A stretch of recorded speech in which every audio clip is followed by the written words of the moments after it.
Record.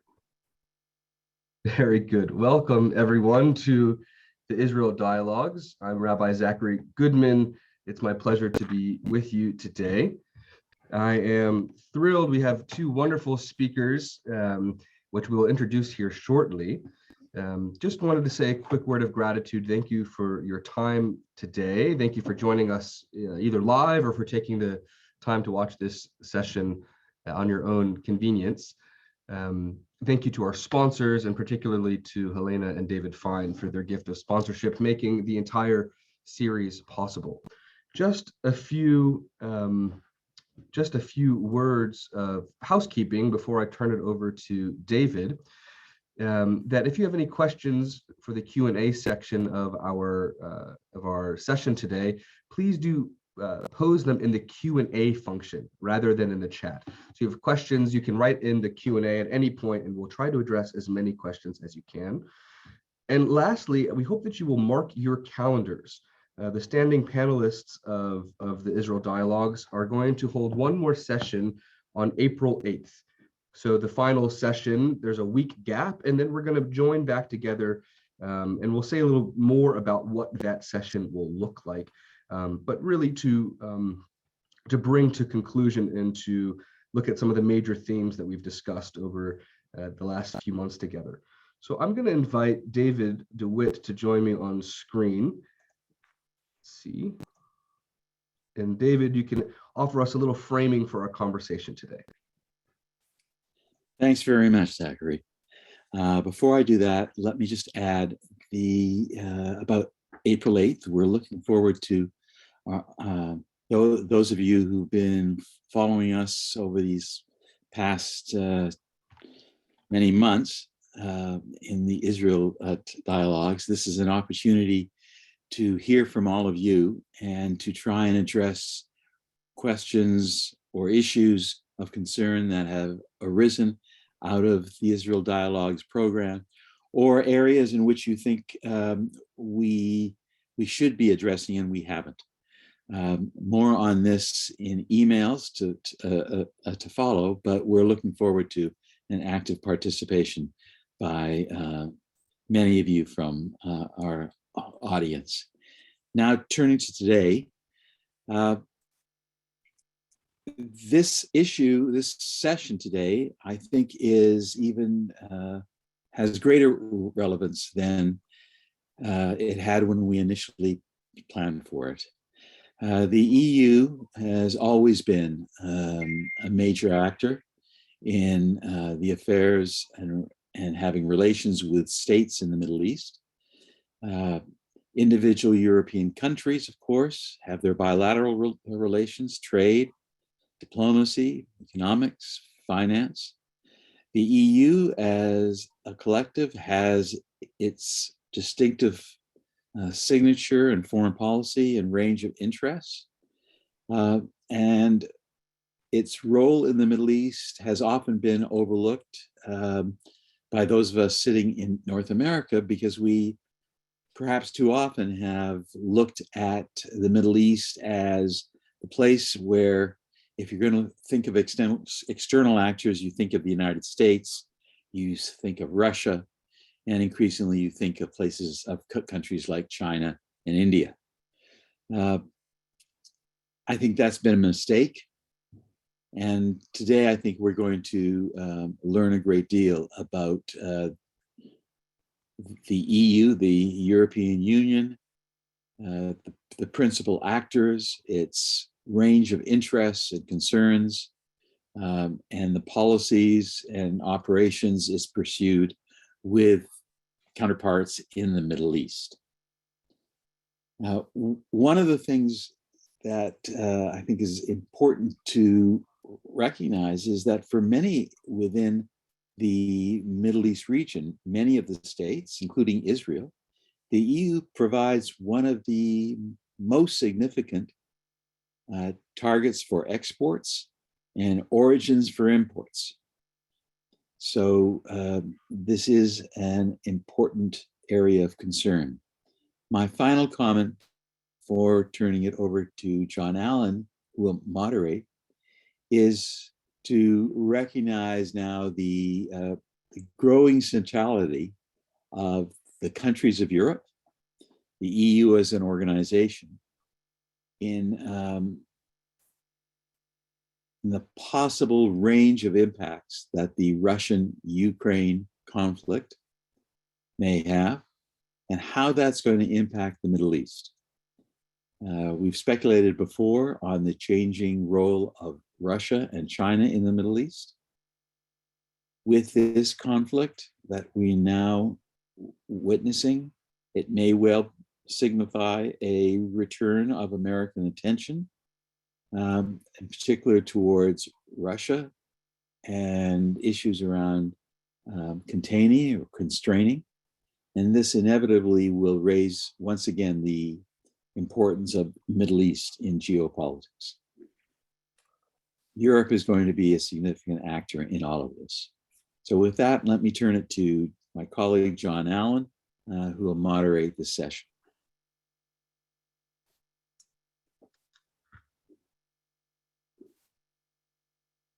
Thank you, David. Thank you, Rabbi. Thanks to all of you who are listening today and who may listen on the recording subsequently. It's a pleasure for me to have two experts with us today, Constanza Musu and Gerhard Schlaudraff, who will be each speaking for about 15-20 minutes, as is our norm here on the Israel Dialogues. I will introduce Constanza and Gerhard. They will speak. I will have the pleasure of asking them some tough questions, and then we'll turn it over to our expert panel, who will continue in that vein. And then we'll turn it over to you, and hopefully you also will have some questions for them. I think David's introduction was all we need, because it really covered the waterfront in terms of the complexity of the EU-Middle East, EU-Israel relationships. And of course, we do now have the added interest of Ukraine, Israel, Russia, Germany, for example. So let me begin with a quick introduction of our two guests, and then I'll turn it over to Constanza, who's going to speak first. Dr. Constanza Musu is the Associate Professor at the Graduate School of Public and International Affairs at the University of Ottawa, and she is the editor-in-chief of the journal International Politics. She obtained her PhD in International Relations from LSE, the London School of Economics, and subsequently she was a Jean Monnet Fellow at the European University Institute in Florence, and an Assistant Professor of International Relations at Richmond University in London. She's been a consultant for the Military Center for Strategic Studies, which is the think tank of the Italian Ministry of Defense. She has published extensively on EU, Canada, and US policies towards the Middle East. And if you go to the Holy Blossom website, you'll be able to see not only a book she has written, but some articles as well. Gerhard Schlaudraff is a German diplomat who is currently the deputy head of mission at Germany's embassy in Ottawa. Previously, Gerhard served in Kyrgyzstan, Afghanistan, Indonesia, and Brussels. Directly relevant to our topic today, Gerhard served as Germany's head of mission in Ramallah as the representative to the PA, and as head of mission for the EU's mission in Gaza. He was also the director of the Middle East Division at the German Foreign Ministry in Berlin. So without further ado, let me turn the floor over to Constanza, and then Gerhard will follow, and then we'll get into some tough questions.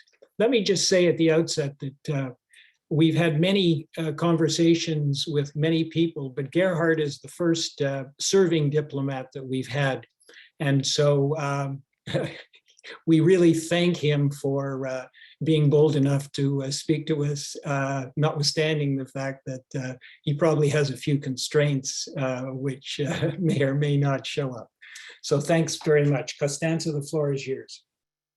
Thank you, John, and thank you everyone for the invitation. It's a pleasure to be here and to talk to you on a topic that is very close to my research interests. Gerhard and I had a chat about this and how we should structure our kind of introductory remarks before the discussion.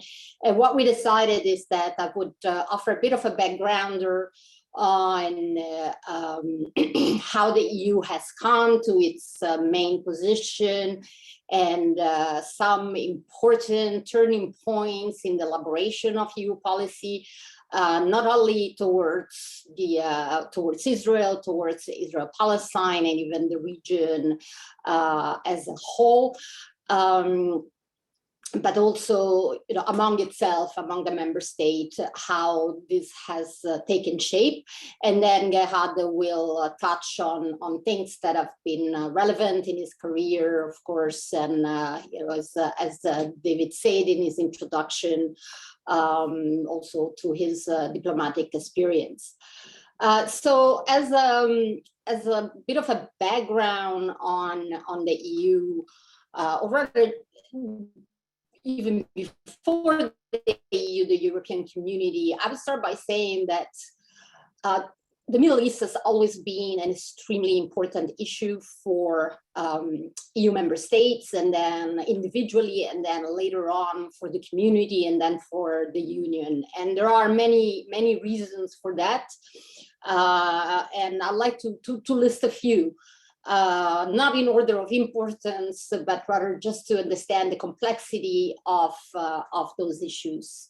One, let's start from a physical issue, the geographical proximity. Obviously, European states and the EU as a whole are in geographical proximity to the Middle East, and instability of the Middle East has an important impact on the EU. There are, of course, things that are less about geographical proximity and more about the heavy weight of history that affects the way that individual member states frame their relations vis-a-vis the Middle East and vis-a-vis specifically Israel, the Palestinian questions, the conflict. The main issue is that those historical entanglement in the region have affected member states differently. And so they don't all bring in the same directions. The role in the region that countries like France or the UK have had in the region is certainly different from the type of issues that affect German policy in the region. I know you have a whole session dedicated to relations between Germany and Israel next week, so that will probably delve into that quite a lot.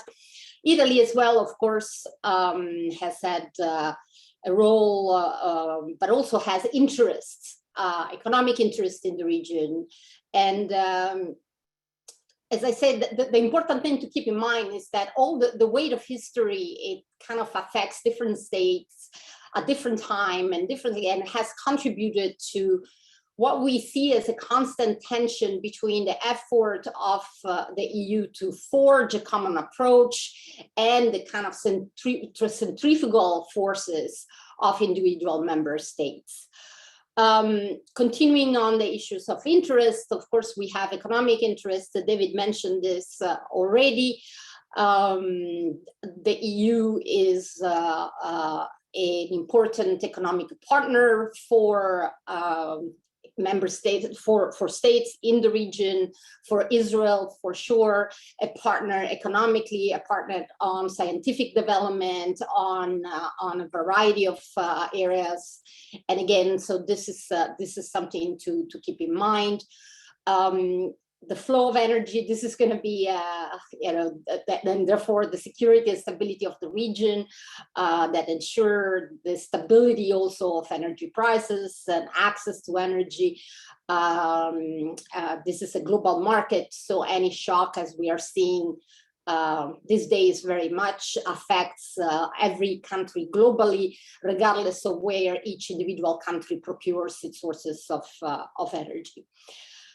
So just to give a bit of an overview of important point, what I would like to do is basically look at some kind of turning point in European policy. And I would start actually in 1967. And the reason we started in 1967 is not because this is a turning point of important role of the European community, but rather because in the peace process, but rather because it was an unmitigated disaster on the part of the then European community. In 1967, in the aftermath of the 6 Days War, there were still only 6 members of the European community. Discussions had started on the admission to the European community of the UK, to which, for example, France was extremely opposed. There were a lot of tensions, and the conflict in the Middle East, the 6 Days War, had the remarkable impact of showing to the world how much those 6 members could try to forge a common economic policy, think about enlargement, think about a common market, while at the same time failing, I might say miserably, in having a common approach to issues of global impact like the 6 Days War. In fact, the Middle East, this war, in response to the war, each member state of the European community came up with a completely different official declaration. Why is this important, though? It's because it triggered the first foray or the first pressure for the members of the European community to think that you could not build an economic giant without having some kind of policy coherence on matters of foreign policy. So this artificial separation that in a way the European community was still resting on, that you could develop economic integration without having some kind of common policy, was really tested at this time. And it is really from the failure, you could say, of 1967, that you have a kind of embryonic attempt on the part of the European community to forge a common foreign security policy. What today we see is the so-called CFSP, the Common Foreign and Security Policy of the European Union. The policies of each member state around the question of the Middle East started to coalesce in another important date, and that is 1980. In 1980, and obviously this is about 1 year after the signing of the Camp David Agreement and the peace treaty between Israel and Egypt, the EU, the still European community comes out with a declaration, the Venice Declaration. And in the Venice Declaration, we have the pillars of what will be and remain today in 2022, essentially the basis, the kind of architecture of the EU approach to, particularly here I'm talking about the Arab-Israeli question, writ large, and specifically in the context of the Arab-Israeli question, the relationship between Israel and the Palestinians. So what are those pillars? In 1980, when I would say arguably much of the attention on the part of Israel, on the part of the United States, and of also many states in the region was still on relations between Israel and sovereign states in the region, the European community insisted on the centrality of the Palestinian question, on the fact that it was necessary to put the Palestinian question at the center of any discussion on the Middle East and on what I would be hesitant to call a peace process, but on relations in the Middle East. On the need subsequently of aiming for a two-state solution to the Palestinian issue, so the creation of a Palestinian state, of a sovereign Palestinian state alongside the State of Israel, on the centrality of UN declaration, particularly the one that followed the 6 Days War, and on the need for addressing all the issues related to the peace process basically at the same time. So basically having all the issues at the table at the same time and try to address them comprehensively. I would say that this puts really Europe and Israel and Europe and the United States a bit at the odds on several important points. One of them being the fact that Europe at this point already was seeing the Palestinian, the PLO as the legitimate representative of the Palestinian people, which is not something that Israel or the United States at the time had really started doing. The centrality of UN declarations, and particularly 242, UN Resolution 242, were also and remain today still very controversial, as we know. And certainly the notion of addressing all the issues at the same time with the international peace conferences, etc., is not something, is not the strategy that was pursued by Israel, and arguably that continued to be pursued by Israel afterwards, as Israel tried to build its bilateral relations in the region with sovereign state and address its relation with the Palestinians separately. From here, I would mention a few more dates before I wrap up and pass over to Gehad. So from the Venice Declaration, where we really have the basis of EU policy, or European Community, then European Union policy forged, I would say another important date is 1995, following the Oslo Agreement, when Europe tried to forge a new policy towards the region, a policy that would be toward the entire Middle East region, a policy that would, in the mind of Europe, create a framework for discussion around issues of common interest, not only for Arab states, but also for Israel, and that would bring together actors in the region. The idea for this regional policy was partly based on the optimism following Oslo and the hope that Oslo would trigger then a peace process and therefore a progress towards peace with the Palestinian. And of course, 1994 is also the year of the peace treaty with Jordan. The Barcelona process, as it was called, was always held hostage, you could say, of the pitfalls and the stops and go of the peace process, and it never really developed fully to something extremely, let's say, productive. But it did, in the eyes of Europe, it was an attempt at creating a framework of relations that included both Arab states, so interests with Arab state, and with Israel.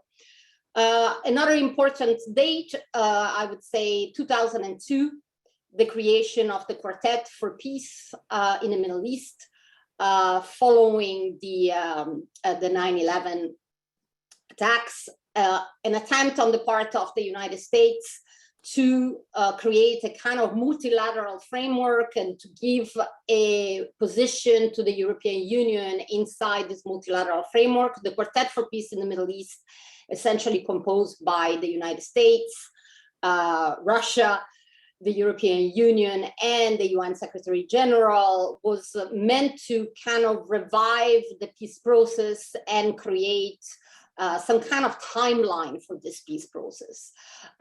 In fact, it produced a roadmap in 2003, a roadmap for peace in the Middle East, again, trying to offer some kind of multilateral process for the Middle East peace process, while at the same time, we shouldn't forget, offering a counterbalance to much more unilateral actions in the region on the part of the United States, for example, in Iraq.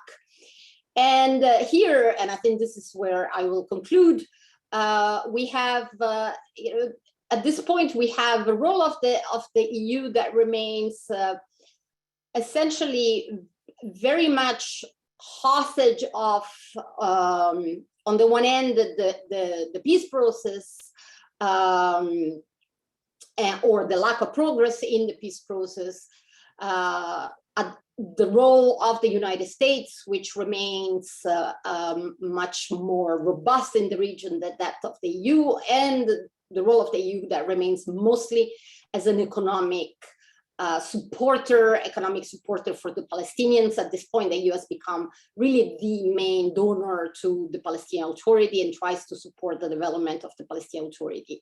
It is in this context, however, and this is where I would pass it to Gerhard, that the EU also establishes its first mission on the ground in 2005, when the EU basically decides to, or is invited to act as a third party to secure passage of Palestinians at the Rafah border control following the Israel's disengagement from the Gaza Strip.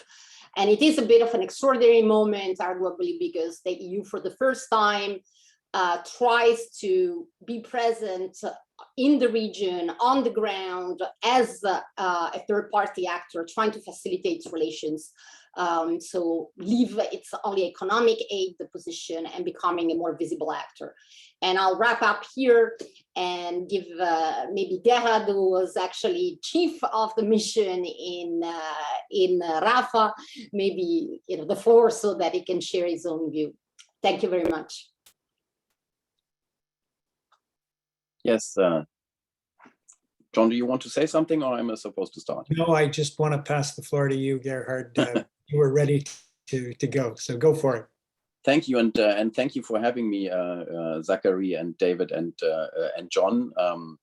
It's a pleasure to be with you. I had to think about my time when I was living in Tel Aviv, and I remember, because now it's Purim. I remember going to the synagogue and having the rabbi with a red nose. So I was a bit disappointed, Zachary, today. I also, I discussed with John if I should come in a costume, but he talked me out of it. But it just brought back fond memories of living in Tel Aviv. So I'm a German diplomat, and but I've also served in the European Union. Actually, I forgot to mention I was also political advisor to the EU Special Representative to the Middle East peace process, and as such part of the Quartet team and in the Quartet meetings at the time. But also, it's very different if you have discussions in Israel as a EU official or as a German diplomat, because there is a lot of criticism of the EU in Israel, a lot of EU bashing, I might say. I remember the first time I met Shimon Stein, who was Israeli ambassador to Germany, and now is retired, lives in Berlin. We are good friends now, but when I met him for the first time at the Track 2 event in Prague, he was all over saying, yeah, you and your council conclusions, and nobody really cares, which only underlined, of course, that sometimes Israel does care about what the EU says on the Middle East peace process. So I would like to start by pointing out how deep and broad the EU-Israel relationship actually is, because it's, as David mentioned, it's often overlooked. For the EU, Israel is not a very big trading partner. but given the size of Israel, it's still remarkable. 24th biggest trading partner, 1% of the EU's total trade in goods. But the other way around, the EU is by far the biggest trading partner for Israel and represents a third of Israel's trade in goods.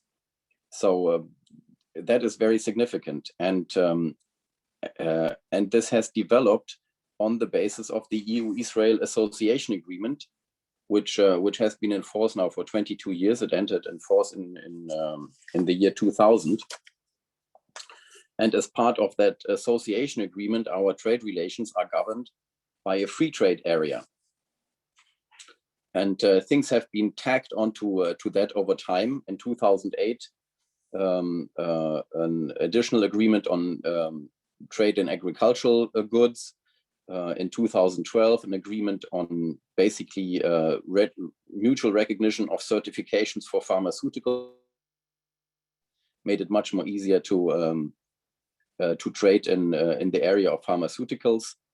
In 2018, the so-called Open Sky Aviation Agreement, officially the Euro-Mediterranean Aviation Agreement, and it has significantly brought down the costs of air travel between Israel and Europe. And you all know that probably in terms of passenger transport, 99% of people enter and leave Israel through Ben Gurion airport. It's really insignificant, the number of people who cross into Israel by sea or through the land borders. So you can imagine what difference it makes for Israelis that we have this agreement that has led to a significant reduction in airfares.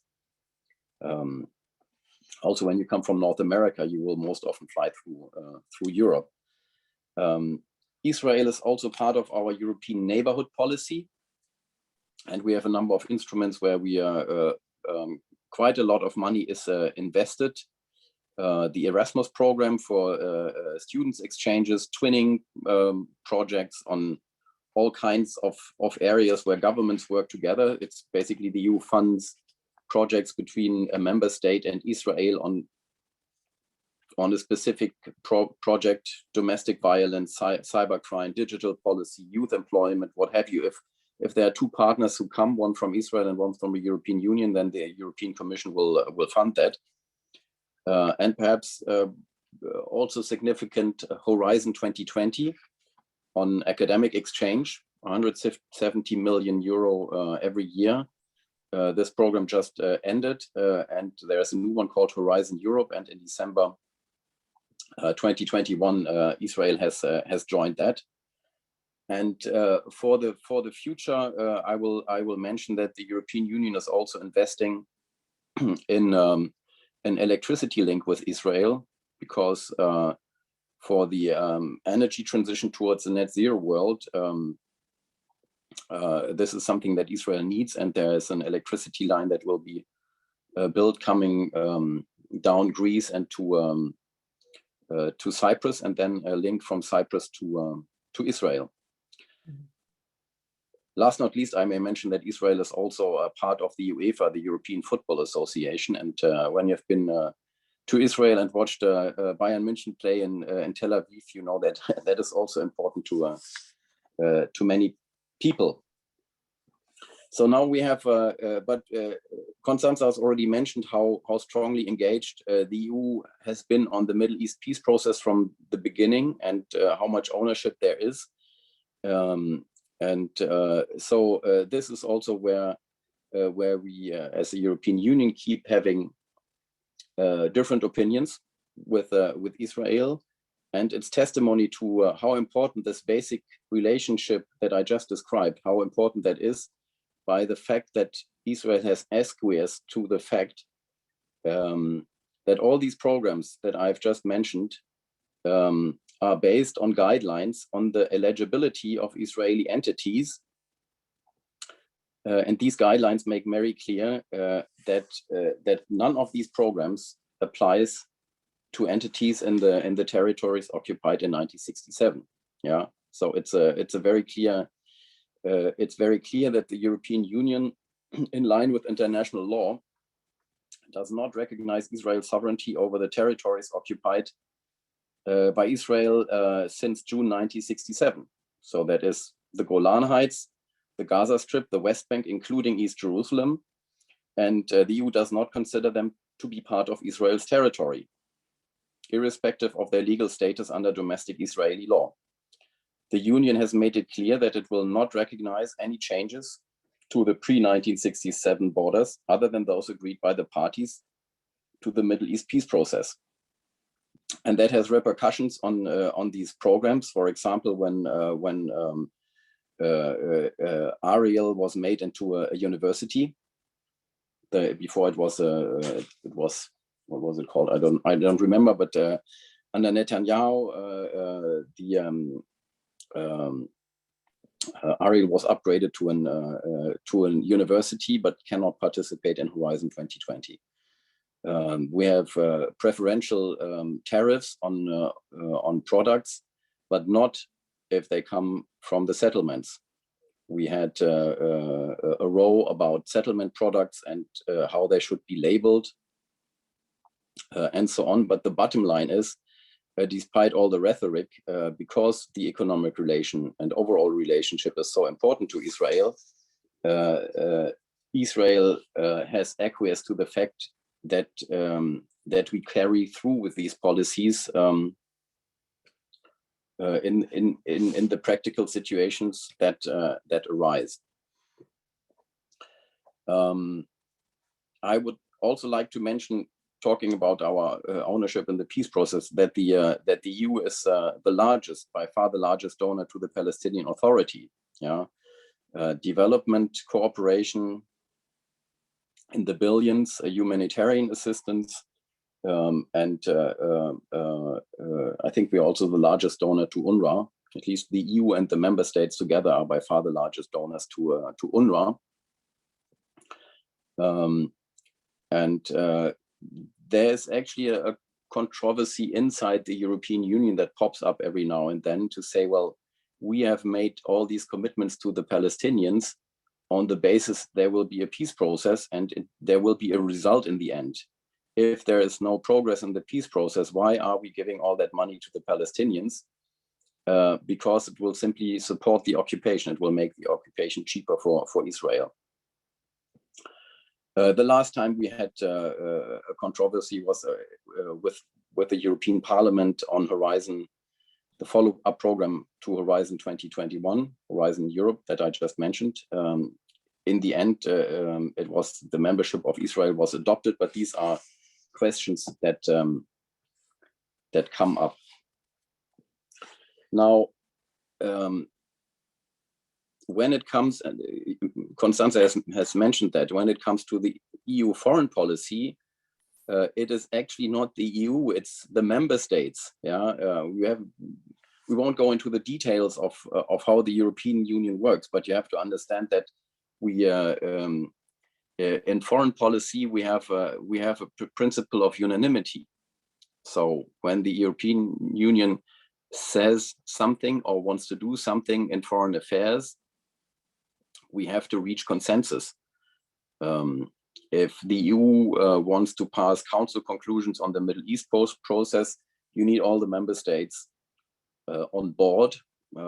There was a long time when Germany was seen as the country that was, depending on where you came from, being on the brakes for the EU to be more outspoken, or the country that stands by Israel and made sure that there was not too critical language in council conclusions towards Israel.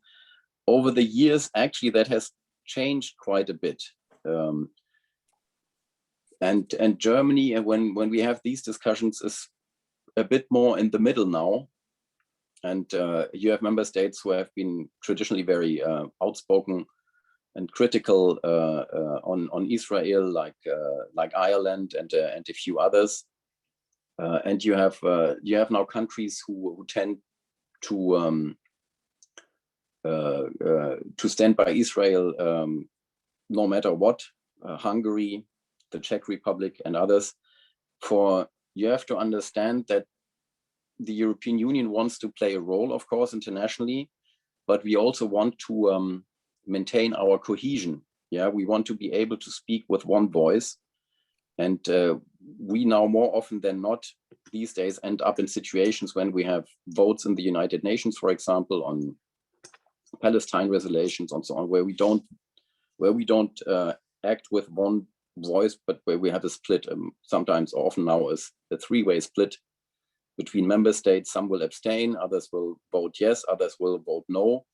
And that is not good from a European point of view, to establish the European Union as a credible actor on the international scene. So if you want to engage, let's say on the Middle East peace process, you want to know further, first of all, can you make a difference? And secondly, can we maintain the cohesion of the European Union in the process? I will give you a current example. We have a new Israeli government. We have a prime minister who is not committed to a two-state solution. We have a minister of foreign affairs who is committed to a two-state solution. People try to find constructive ways to engage. We know that Yair Lapid wants a rapprochement with the European Union.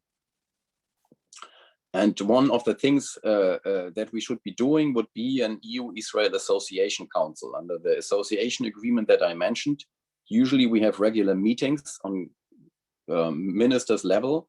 It's pretty formal, where you have the association country on one side, you have the EU member states and the EU institutions on the other side. And at the outcome, you have a document that will cover all areas of the bilateral relations, and you can decision whether you want to develop that and so on. And now for the high European, our foreign same, we want to do this with it will be a sign, but all the member states on board to agree which in the document, yeah, will be able all to sign a language that will balance on doing constructive, on being clear on where we stand on the peace process. Gerhard, he will hesitate if he is. Gerhard, Gerhard, we're having a little, yes, hello, Gerhard. We're having a little trouble. No, I'm not cutting you off at all. Yeah. I'm interested, but we're having a little trouble. You're breaking up a bit. So you might want to turn off your video just for purposes of continuing. Okay. Well, I was also coming to an end. I was also coming to an end. So that's a practical example of where we are now looking as the European Union, how we can engage with Israel in a positive way. But this is a far cry from. I mean, we are talking about reviving, doing things on Gaza and making sure it doesn't totally deteriorate, on confidence building measures on the Haram al-Sharif Temple Mount,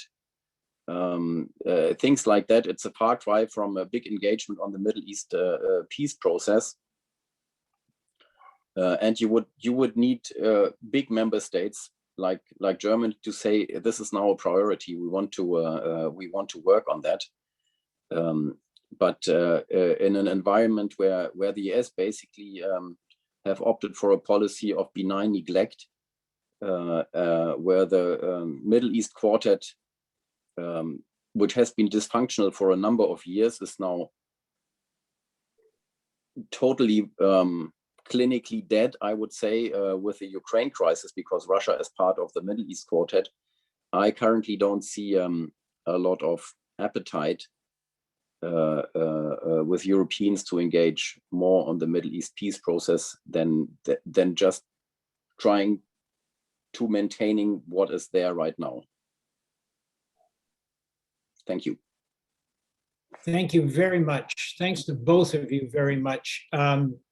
You were so comprehensive that you essentially answered a number of the questions that I had for you. But let me try and parse a little bit of what you've been saying. there is the classic Henry Kissinger line that there is no EU policy because there's no telephone number that he can call. I think the Ukraine crisis has demonstrated that at least vis-a-vis this current Ukraine-Russia issue, there is indeed a telephone number, and there is incredible unity on the part of the EU, perhaps more than ever before on any single issue. But and that's, I think, for the world and certainly for this issue, a very good thing, an important thing, and also the transformation of German foreign policy, I think, has been welcomed, by the liberal international order as a major step and contribution. But as you've both, well, Constanza, you talked about the ways that things began to come together for the EU, but I think, Gerhard, you highlighted in some ways how there are so many differences on Middle East policy within the EU that coming to any unified view between, on the one hand, Norway and Ireland, and on the other, Poland, the Czech Republic, and Hungary, and even the UK and France. I mean, so many different perspectives that I wonder, can the EU ever be a player on the Middle East peace process going forward? Not that there is a process right now, but do you envisage the EU ever coming together in that way? Essentially, we all think of the United States as the only real player in the Middle East peace process. So I throw that open. Constanza, I see your hand is up. Please begin, and then Gerhard, feel free to jump in.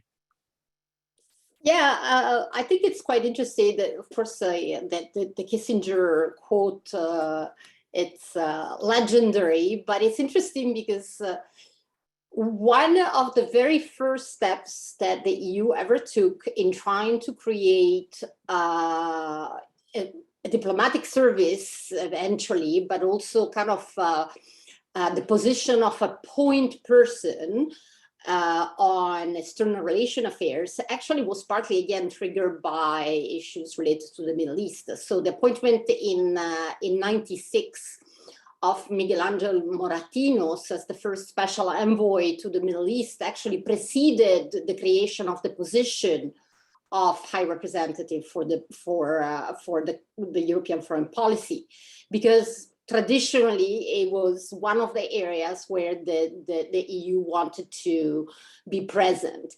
The problem is, and I think this kind of goes to your question about the ability of the EU to be a really an interlocutor, is what is needed for any kind of mediator or any kind of actor, external actor, meaning, and by external I mean not necessarily a regional power, someone who's not Israel, who's not obviously the Palestinian, but an external power, to somehow have an impact on the peace process. What does it take?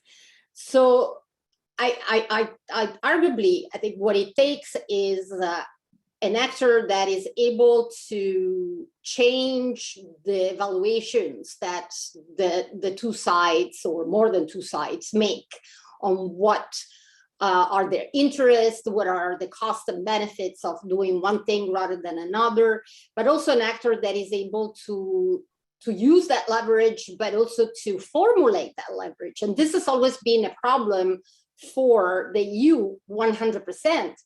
I mean, even Moratinos and then Marcotte after Moratinos, all the special envoys and the high representative of the common foreign security policies. What is the problem with those individuals, with those positions, is that they are meant, as Gerhard said, to represent the position of all member states. And this has been traditionally the problem with the EU, that eventually it boils down to a minimum common denominator on which all member states can agree. And when you kind of remove all the national priority and the national kind of approaches to those specific issues, often you are left with the bare bones. You also need a mediator who sits at the table and can make decisions. And that's never been the case, obviously, for individuals like special envoys, etc., who have to return back and verify whether they are entitled to make a certain offer or not. So they have had an important role. They have offered sometimes the advantage of being better received, for example, by the Palestinians than an American mediator would be, right? So having been seen as mediators that have something different to offer, but certainly I think there continue to be obstacles in that respect. And the relationship that, for example, Israel has with the EU, I would say that tends to be, it can be strong on certain areas of cooperation, but as far as policy towards the peace process goes, Israel has traditionally preferred to engage directly with member states and to use bilateral diplomacy over multilateral diplomacy or EU-Israel relations to develop its position. And so I don't see this having changed in recent times, but I'll leave to Gerhard also the. I think Constanza has put it very well, better than I could do. I would say yes, the EU could be a player, but the question is, what do you expect? The EU could be and would be and is willing to be a significant partner in the implementation of any kind of deal that would lead to a solution of the Israeli-Palestinian conflict, and there is no doubt about that. Mm-hmm. The EU probably could also be a mediator, but not in the way it works with a political security committee and so on, but like we do on the Iran file with the JCPOA, where a representative of the European Union has a very significant role and keeps the member states informed. They don't all have to agree on each and everything, and if we were asked to be mediators, I think we could fill or participate in a role like that. But most of the time, when people say, could the EU play a role, the question is asked by people who think there should be that the balance of power should be changed, and that as Constanza said, the equation should change for what is the price of a continued not engagement in moving the peace process forward. Yeah? Basically putting pressure on Israel by one or another means. And there are people who think that that the way we have developed our relationship with Israel over the past 20 years was actually based on the assumption that this is also will also be part of moving the sides to a peace, and that now Israel has achieved almost everything it wanted in its relationship with the European Union. There is not much that we still have in terms of candy, and the EU should come and come with a stick also. Yeah. And this is exactly what is unlikely to happen, because we don't have the unity of member states behind an approach like that. If you have a very significant event like we have now with Ukraine, the EU, of course, is capable of having enormous and incredible unity, and we didn't have that 2 months ago on Russia and Ukraine. Yeah. Thank you. It's true, everything you've said. What I find interesting from my time serving in Israel, I always used to feel very sorry for both the EU ambassador and for a number of the EU heads of mission, the individual bilaterals, because despite the fact that you were the largest trading partner, and despite the fact that you had these terrific programs, whether it was Erasmus or on science and tech, etc., you were the either individually or the group that was bashed more than anybody. Israel seemed to, it didn't matter what India said about, it didn't matter what Russia said about Israel. It didn't matter even what the US said about Israel. At the time, Canada wasn't saying anything bad about Israel, but you were constantly being bashed. And I wonder if there is a certain dynamic as a result of the war, the Holocaust, European contributions at that time, where there was a bit of a hangover there, and there was obviously a reluctance on the part of Europe to use that stick, even if they could agree on it. Whether that has continued to play a role, or by 2022, is that something of the past? Any connection there? I would just, I don't have a good answer, but I would like to add one dimension, is that the EU is not a country, so there are parts of the relation that are simply missing, yeah, and that soften and are part of the bilateral relations that you have with countries. It's the same with Canada, yeah. I mean, if you you think of Siemens as a German company and Alstom as a French company, and you think we have relations not with a European country necessarily, although almost all the rules and that govern these relations are European, yeah, and we have CETA and so on. Plus, we have consular relations, we have people-to-people relations, we have cultural relations that all also soften other perhaps elements of relationship that may be controversial, and the EU doesn't have that. Yeah, Constanza, any views? I think it's certainly for a long time the relationship between Israel and European countries, individual European country, I think was very raw. I do think that there was a big impact. The impact of course, there is the relationship with Germany, but then also the impact that countries like France and the UK had on the region, in redesigning the region, in arguably creating a lot of those very difficult dynamics that we see today with decisions. I don't think that was very easy to erase.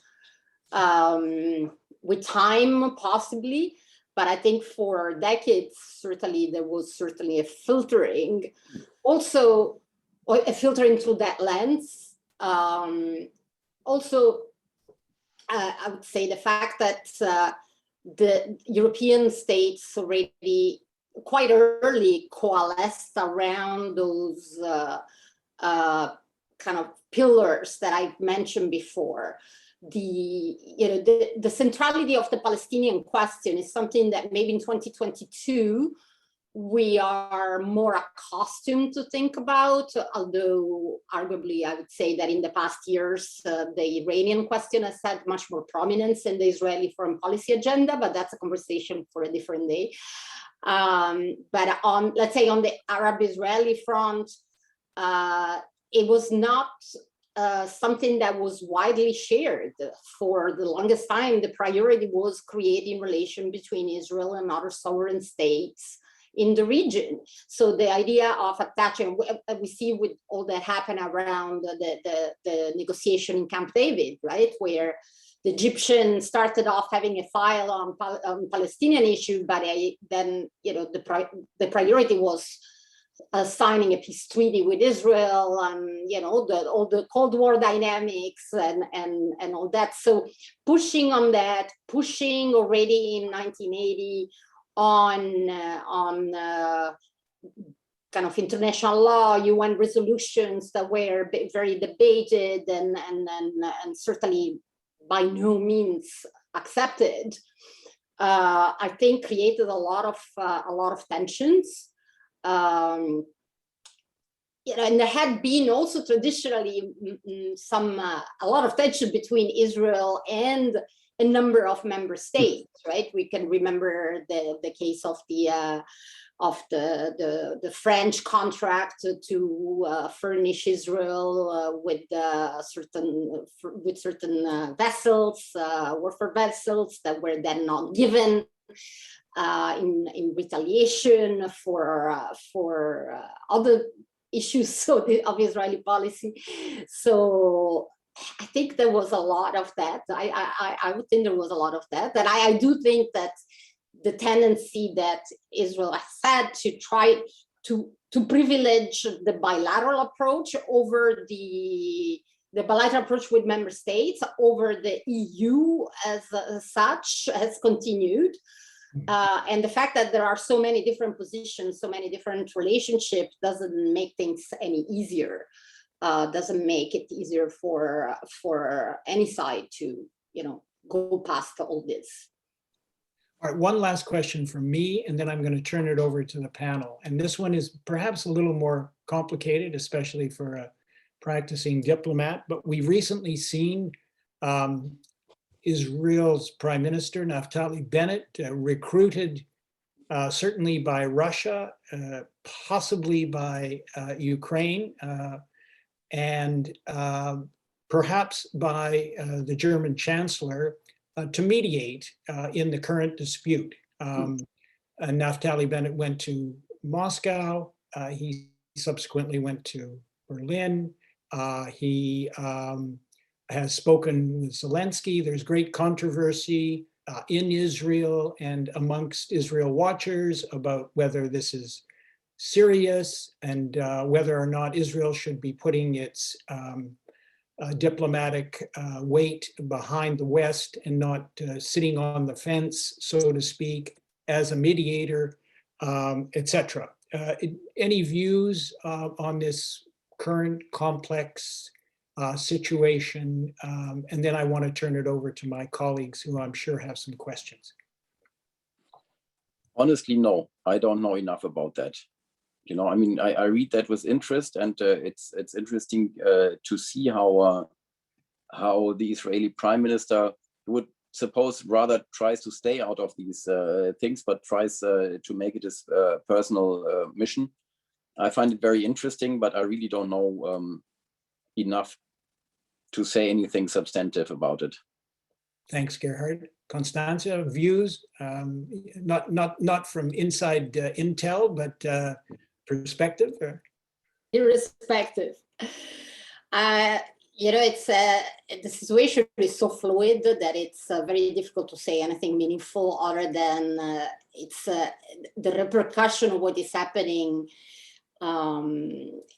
in Ukraine and the kind of coalescing of the West around the opposition to Russia and the impact that that's going to have on the role that I believe it was you or David who mentioned, a renewed preoccupation with relations with Saudi Arabia, etc., has puts Israel, I think, in an impossible position where being on the fence might be as bad as being involved or taking position.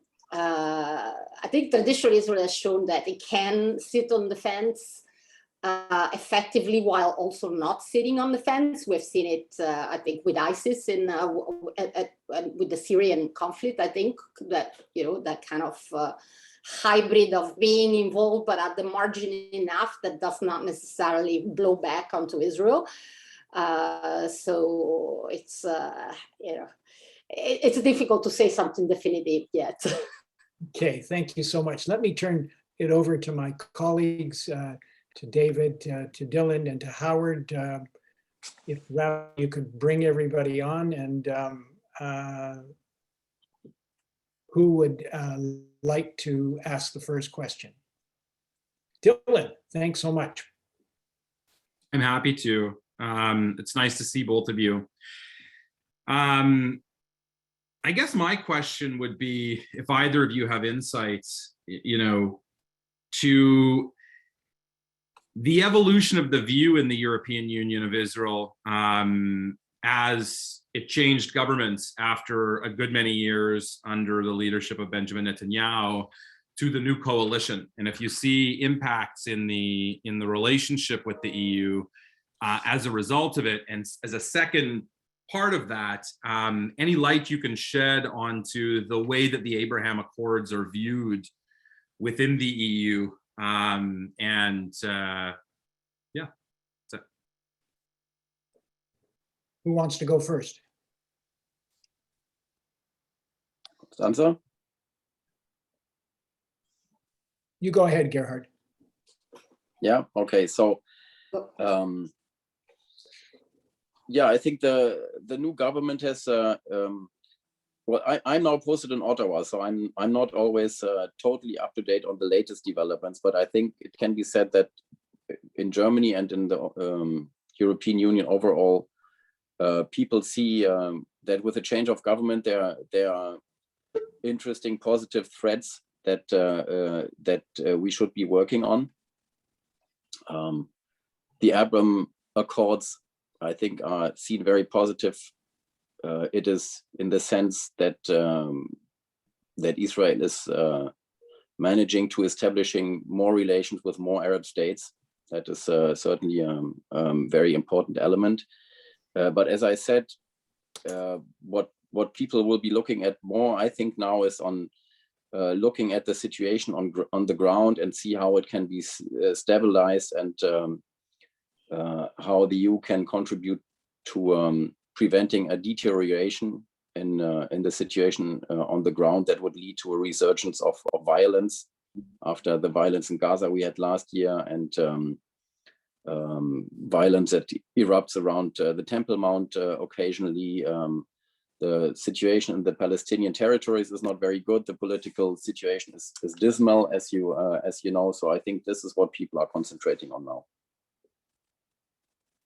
Yeah, I would add to that. So I think we need to separate, I mean, it's pretty obvious what government might think from, public opinion writ large. So I think on a more kind of sophisticated analysis of what the Abraham Accords can represent, it's a consolidation of diplomatic relations in the region. It brings stability to a whole aspect, flank of relations. And in that sense, they're seen positively. On the other hand, I think I would argue that behind the Abraham Accord, there is a very specific strategy that it's much older than the Abraham Accord themselves, which is the strategy of normalization that Israel has traditionally pursued. So normalizing relations with states in the region, in the Middle East, even if in absence of diplomatic relations, and building on this normalization to then develop those diplomatic relations. And so in a way, the Abraham Accords are the end of the process. So they're not they're not just a new thing. I think they stem from a very long-standing approach to the way that Israel has tried to be in the region and find a way in a region in which he had initially no diplomatic relation, and then for a long time only diplomatic ties with two countries. On the other hand, I think those who are more critical of the absence of progress on the Israel-Palestinian file, let's say, don't want the Israel-Palestinian file to fall by the wayside. So as we develop, as we see the development of those diplomatic relations, state-to-state relation, what's happening with the Palestinian file? Is it falling, on the side, just in the drawer, and basically, it's not urgent and there is no pressure there. And as more states develop diplomatic relation with Israel, this kind of, in a way, it's one less incentive. I think some have made that type of reflection. I wouldn't say that is specific only to, European public opinions or in any way. But I think it is a concern that one has seen, right? That again, it goes back to that idea that the centrality of the Palestinian question being one of the kind of point of agreement on which member states of the EU often find that common denominator. Thank you. Howard, you're up next. Thanks very much, John. I want to follow up on your question and Constanza's suggestion, which I take as a premise, not just a description, that there's been over time an increasing marginalization of the Israeli-Palestinian issue in favor of other issues. Now, the second premise is, I think everybody agrees to, that the war in Ukraine has brought the EU strongly together as never before. Given that, and given Israel's role in the EU in the Ukrainian war, and I'll specify some things, I want to encourage you to engage in some futurology or speculation. Namely, Israelis playing a significant role in the humanitarian relief. It's field hospitals, it's trucks and supports. It's not the only one, of course. Everyone's doing their part, especially Turkey is doing a great deal. But it's playing another role that other countries aren't. It's supplying military volunteers. Israelis are individually volunteering to fight in Ukraine. Thirdly, there's the refugee issue, where Israel's having an ambivalent role, taking Jewish refugees, but limiting the number of Ukrainian refugees who aren't halakhically Jewish, and as contrasted with European policy. A fourth kind of issue that affects it is the big shift in energy policy, because we know now that Germany has entered into negotiations to get liquefied gas from Israel and building containers or discussing it going through Turkey. Finally, I'd like to raise what John said, the role of Bennett in the diplomatic thing. Originally, I took it as grandstanding, but it's proven not to be grandstanding. It's more or less supported by the US with some questions, but very strongly supported by the Germans, as I understand it. And it's one of the critical mediators, even more critical, I think, than Turkey's role in mediation. In light of those changes, how will they affect EU's relationship with Israel? Again, speculation, futurology, but I want to encourage you to do that. Nobody wants to risk it. Well, you put a lot of meat on the grill at the same time. That's for sure. So would you say, is your question ultimately how, how all those factors are going to impact the relationship between Europe and Israel? Is this going to make the Palestinian question fall even further down? Exactly, that's my question. On that, I think it's not entirely impossible, honestly. And this is something that, I believe with David, maybe we were, and John, we were discussing the other day. I frankly do not think this is the Palestinian question, as much as it's very present in the everyday, I don't think it's the most urgent file. At the cost of sounding cynical, I think we have to also accept that while the EU has often talked about this as a very important file for them, it is not as important as other things, even for the EU. I think we've seen that in the past years, even before the Ukraine crisis, when we have seen that for the US and for Europe, other things were more important, including the fight against ISIS.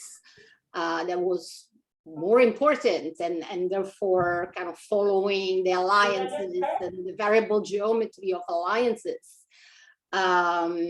in the fight against ISIS was certainly more important than the Palestinian file. I think one big issue though remains that from and I say that as a,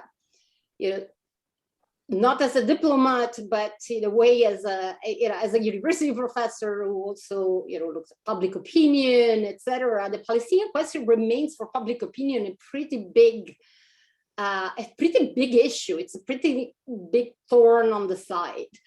And so I wonder, and here I'm not doing maybe the kind of gazing in the crystal ball, but more wondering whether, it won't be necessary at some point, as often is the case, to try to revive some streams of Israel-Palestinian progress, at least for show that there is something happening elsewhere, while at the same time interests are actually focused elsewhere.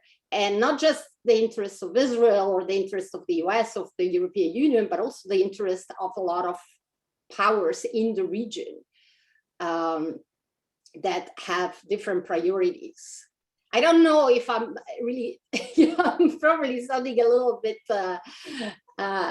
cautious on all this, but I'm not sure. Gerhard, what do you have to say about all this? Yeah, Howard, I would say, you have mentioned a number of things, and I think in the long run, some of them may have an influence or not, but I think the most important thing that you have mentioned is that the Israeli-Palestinian question has lost in prominence, so to say. It was probably also unrightly so seen as the pivotal conflict, as the thing that you have to solve if development in the Arab world is going to have a success. It was often overblown out of context, and it is an important conflict, very close to Europeans and very close to Germans, because we care about Israel, and we think that without solving the conflict, there is no permanent peace for Israel. But it is not seen as the pivotal conflict anymore. And I think this is what has out of all the things you have mentioned, this is what has that affects the relation most. Yeah, that we will continue to have very fruitful relations with Israel. We continue to agree to disagree on a number of issues, and we maintain somehow the status quo of the Palestinians. And they don't have the force to move to being a political entity that can give an impulse, also to the degree that other Arab nations don't want to wait for the Palestinians anymore in terms of deepening their relation with Israel. So that is the most important. That is what affects the relation the most, I would say. John, can I have a brief follow-up question? Mm-hmm. Maybe after I'll ask the brief follow-up question before Constanza. Essentially, if Zelensky and Putin make a deal where Zelensky surrenders Crimea, does that create a precedent for the changing European attitude to whether territory can be exchanged? We don't have the European Union has I think it's two completely different cups of tea. I mean, we have the acquisition of territory by force to start with, but well, you could say if Zelensky makes a deal with Putin, and what is the world going to say about it? If they have a deal, we will have to support it. If Bennett makes a deal with Abbas, we will also support it. Yeah, we and I read it to you, so but I will say it again. We don't say that a two-state solution has to be has to replicate the or perpetuate the 1967 line, but that we will not recognize changes unless they are agreed by the parties. So if the parties agree to whatever it is, the European Union will support it and will support a peace deal. Thank Yes, you. I mean, I think it's a really important point on European policy, always has been, that the issue is not so much that you have to go back to the 67 borders, absolutely, and those are the borders, but rather that any type of firm decision on the borders have to be decided mutually. So, say Europeans would never move embassies to Jerusalem, deciding that Jerusalem is, now recognized, the whole city as the capital of Israel. But they would, should there be an agreement between Israelis and Palestinians on what to do with Jerusalem, and should that include, sovereignty of Israel over the whole or part of Jerusalem. Not that this is going to happen in any time that one can see soon, but as a theoretical situation, I think they would. I would also add, maybe just that the one thing I wanted to add on what we were saying before is that I think for a lot of European governments and for the EU, to be honest, the fact that Netanyahu is no longer there,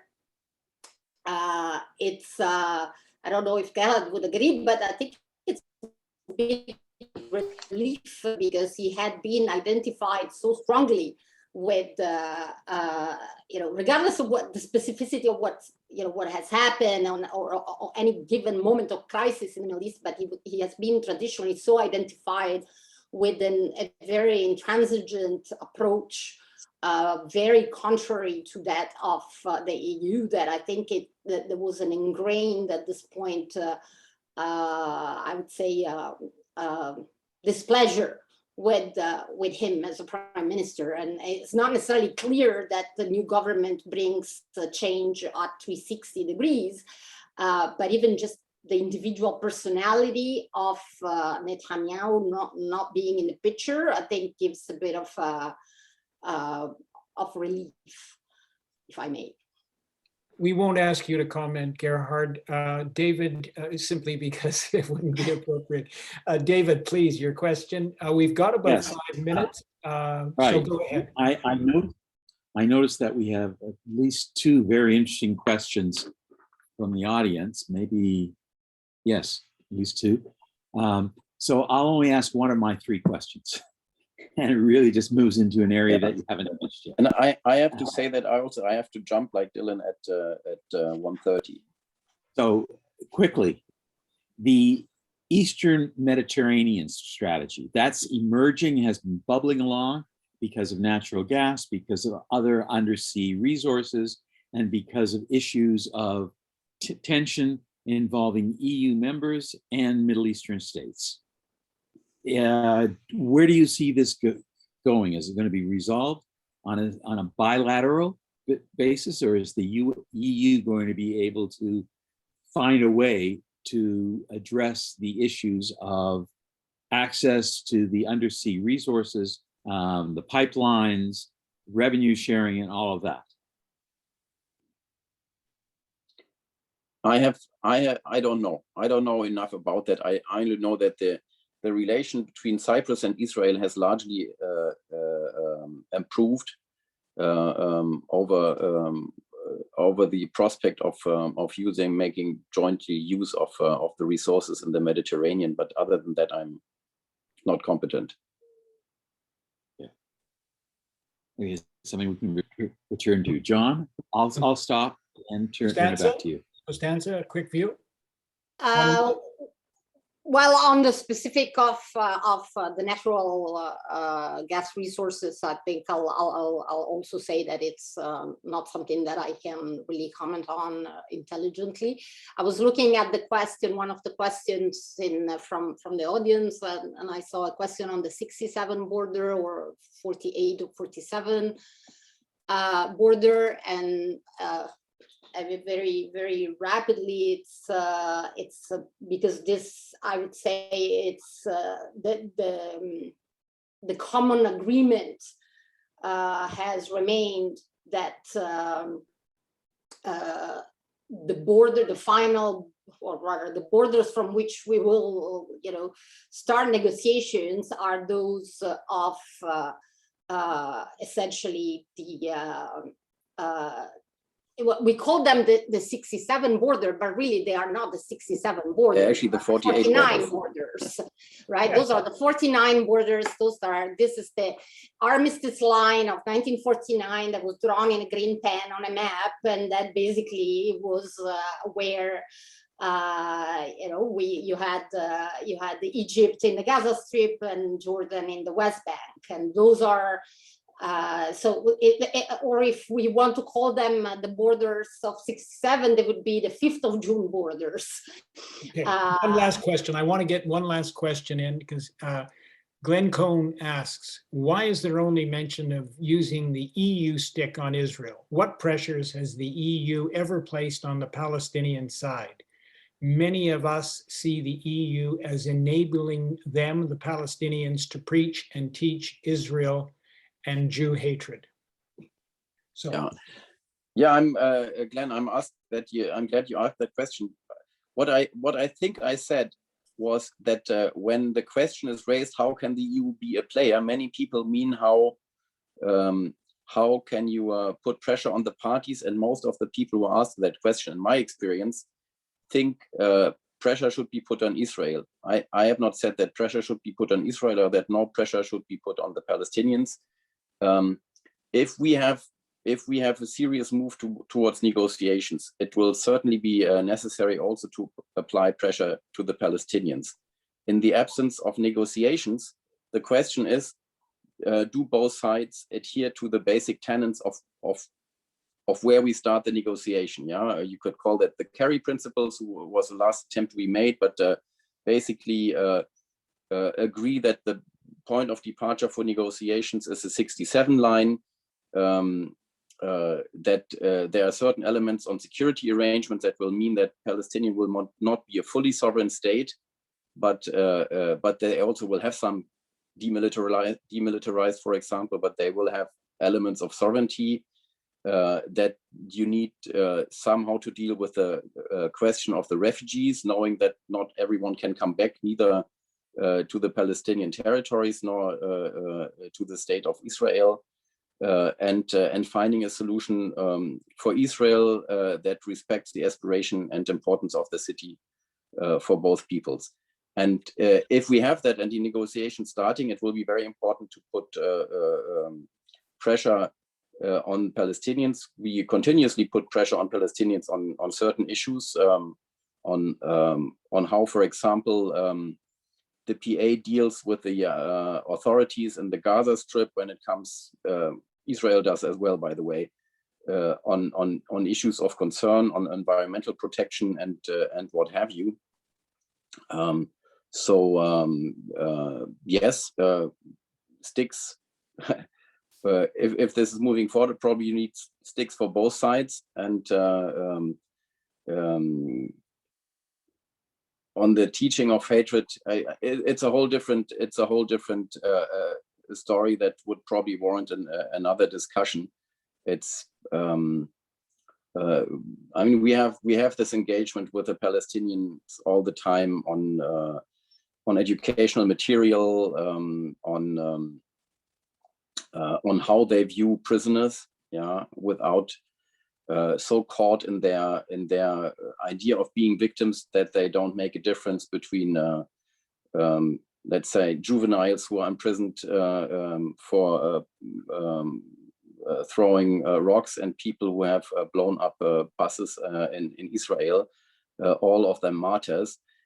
These are difficult discussions which will go beyond of today's scope, I think. But I'm glad that you asked the question, because I didn't want to be understood as saying we need to put pressure on Israel. I just say that people who ask about the role of the EU often think that the EU should play a stronger role in the Middle East peace process, and then they mean that we should move the parties to the negotiation table, and that would mean changing the equation for either side. But more often people think the equation has the cost calculation has to be changed for Israel. That's all I was saying. Okay, well, let me just very quickly thank you both for a fascinating and informative, not always easy, but really for me, an education. Appreciate your time, appreciate your frankness.